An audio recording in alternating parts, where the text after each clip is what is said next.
Hi friends, welcome to my channel. Kerala மாநிலம் ஆலப்புழா மாவட்டத்தில் திருவள்ளாவை அடுத்த நீரூற்றுப்புறத்தில் சக்குளத்து காவு பாவதியம்மன் திருக்கோவில் அமைந்திருக்கிறது.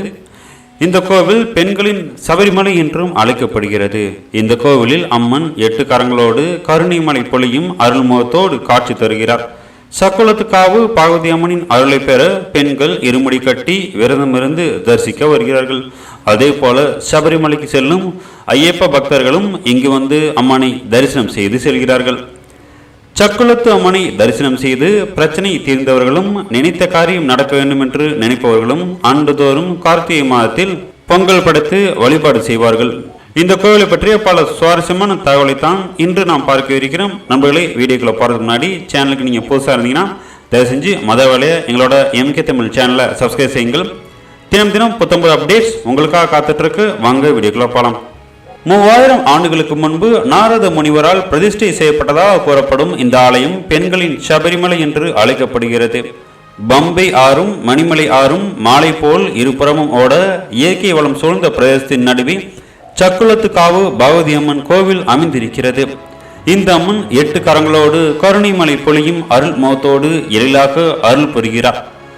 சர்வேஸ்வரியும் அன்னபூர்ணியும் அபயம் தேடி வருபவருக்கு அருளை வாரி வழங்கும் தெய்வமான ஸ்ரீ சக்குளத்து காவு பகவதியின் அருளை பெற ஆண்டுதோறும் ஆயிரக்கணக்கான பக்தர்கள் இங்கு வருகிறார்கள்.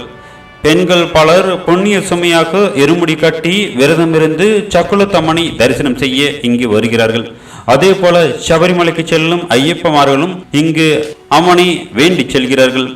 சக்குளத்து அம்மனை தரிசனம் செய்து பிரச்சனைகள் தீர்ந்தவர்களும் நினைத்த காரியம் நடக்க வேண்டும் என்று நினைப்பவர்களும் தேவி சந்தோஷத்தோடு அருள் புரிகிற திருக்கார்த்திகை மாதத்தில் பொங்கல் வைத்து தேவியின் அருளை பெறுகிறார்கள்.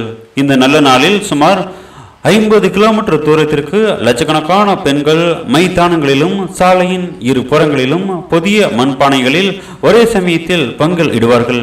கோவில் முன்புறம் வைக்கப்பட்டிருக்கும் அடுப்பில் முக்கிய காரிய தரிசி ராதாகிருஷ்ண நம்பூதிரி சுபமுகூர்த்த வேளையில் தீயை பற்ற வைத்து விழாவை தொடங்கி வைப்பார். அப்போது பருந்து கோவிலை வட்டமடித்து செல்வது முக்கிய அம்சமாகும். அதைத் தொடர்ந்து லட்சக்கணக்கான பெண்கள் தாங்கள் அமைத்திருக்கும் அடுப்பில் தீயை மூட்டி பொங்கல் இடுவார்கள். அதன் பின் பூசாரிகள் 10 தட்டங்களை எடுத்து சென்று நெய்வேத்திய தீர்த்தத்தை தெளிப்பார்கள். இந்த பொங்கல் வழிபாடு கேரளாவில் மட்டும் கிடையாது, இந்தியா முழுவதும் மிகவும் பிரபலம்.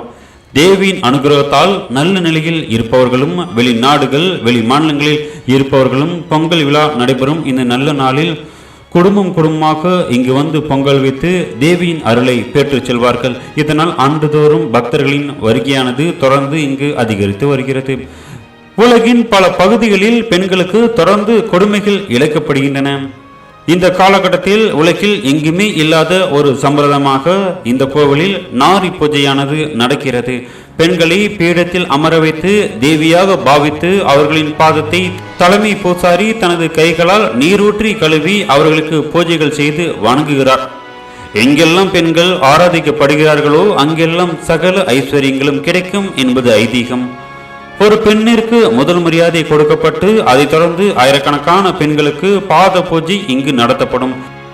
இந்த விரதமானது டிசம்பர் மாதம் முதல் வெள்ளிக்கிழமையில் ஆரம்பமாகிறது. அதிலிருந்து 10 நாட்கள் விரதமிருந்து நாரி பூஜையில் பெண்கள் கலந்து கொள்வார்கள். இந்த நாரி பூஜையில் பெண்கள் மட்டுமே கலந்து கொள்ள அனுமதிக்கப்படுவார்கள். இந்த பூஜையானது துர்காதேவிக்கு சமர்ப்பணம் செய்யப்படுகிறது.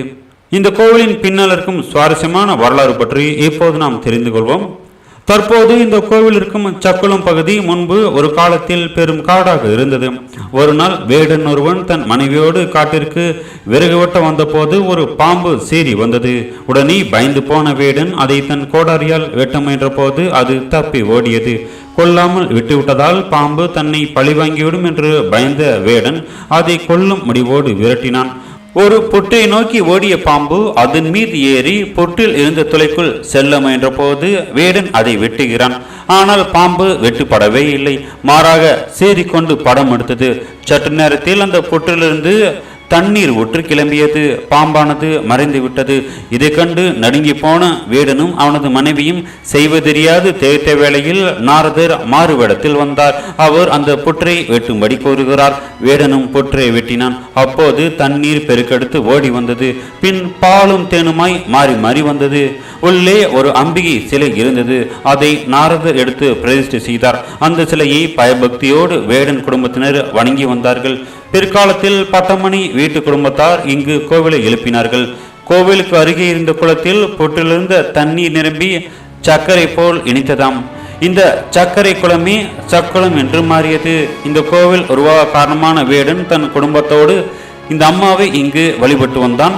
இந்த கோவிலில் வீட்டிற்கும் தேவியின் சக்தியின் காரணமாக பின்னாளில் இது மிகவும் பிரபலமான கோவிலாக மாறியது. வெள்ளிக்கிழமைகளில் பல மூலிகையை கொண்டு இங்கு தீர்த்தம் தயாரிக்கப்பட்டு தேவிக்கு அபிஷேகம் செய்து அந்த தீர்த்தத்தை தான் பக்தர்களுக்கு வழங்குகிறார்கள். அதை குடித்தால் எல்லா விதமான நோய்களும் பறந்து விடுகிறது. முதல் வெள்ளிக்கிழமையன்று தேவியை கோவிலுக்கு வெளியே எழுந்தருள செய்து ஜாதி மத வேறுபாடின்றி அனைத்து மக்களும் பிரார்த்தனை செய்ய ஏற்பாடுகள் செய்யப்படுகிறது. இது ஐஸ்வர்யத்தை பெருக்குமாம். கொடிகாரர்களும் போதைப் பொருளுக்கு அடிமையான நபர்களும் இந்த கோவிலுக்கு வெள்ளிக்கிழமைகளில் அழைத்து வரப்படுகிறார்கள். தலைமை பூசாரி சில மந்திரங்களை உச்சரிக்க வைத்து வெற்றிலை மிளகு பிரசாதத்தை சாப்பிட வைத்து தேவியின் வாளை தொட்டு சத்தியம் வாங்குகிறார். அதன் பின் கொடிகாரர்கள் கொடியை நிறுத்தி விடுகிறார்கள் என்ற நம்பிக்கையில் இந்த சடங்கானது இன்றும் இங்கு நடந்து வருகிறது. சத்தியத்தை மீறுபவருக்கு உடனடியான தண்டனை இங்கு கிடைக்கிறது. இதனாலே பல குடும்பங்கள் இங்கு காப்பாற்றப்படுகிறது. வேற்றிலை ஜோதிடம். தேவியின் அருள் பெற்ற இந்த கோவிலின் முக்கிய காரிய தரிசியான ராதாகிருஷ்ண நம்பூதிரி அவர்கள் 7 வெற்றிலையும் ஒரு பாக்கையும் கொண்டு மிகவும் துல்லியமாக சொல்லும் வெற்றிலை ஜோதிட பிரசன்னம் இங்கு மிகவும் பிரபலம். கேரளாவில் மட்டுமின்றி வெளி மாநிலங்களிலிருந்தும் ஆயிரக்கணக்கான பக்தர்களும் முக்கிய பிரமுகர்களும் தங்களது எதிர்காலத்தையும் பிரச்சனைகளையும் அறிந்து கொள்ள இங்கு வருகை தருகிறார்கள்.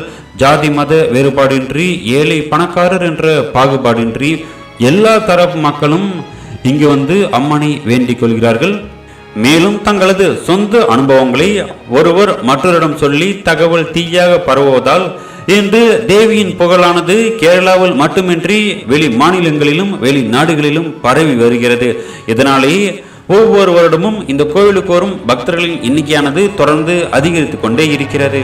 நன்றி நண்பர்களே. இந்த வீடியோ உங்களுக்கு பிடித்த லைக் பண்ணுங்க. இந்த வீடியோ தொடர்பான உங்களோட கருத்துக்களை தயவு செஞ்சு மறக்காம கீழே கமெண்ட் பண்ணுங்க. மேலும் இந்த மாதிரியான சுவாரஸ்யமான வீடியோக்களுக்கு எங்களோட MK தமிழ் சேனலை சப்ஸ்கிரைப் செய்யுங்கள். நன்றி.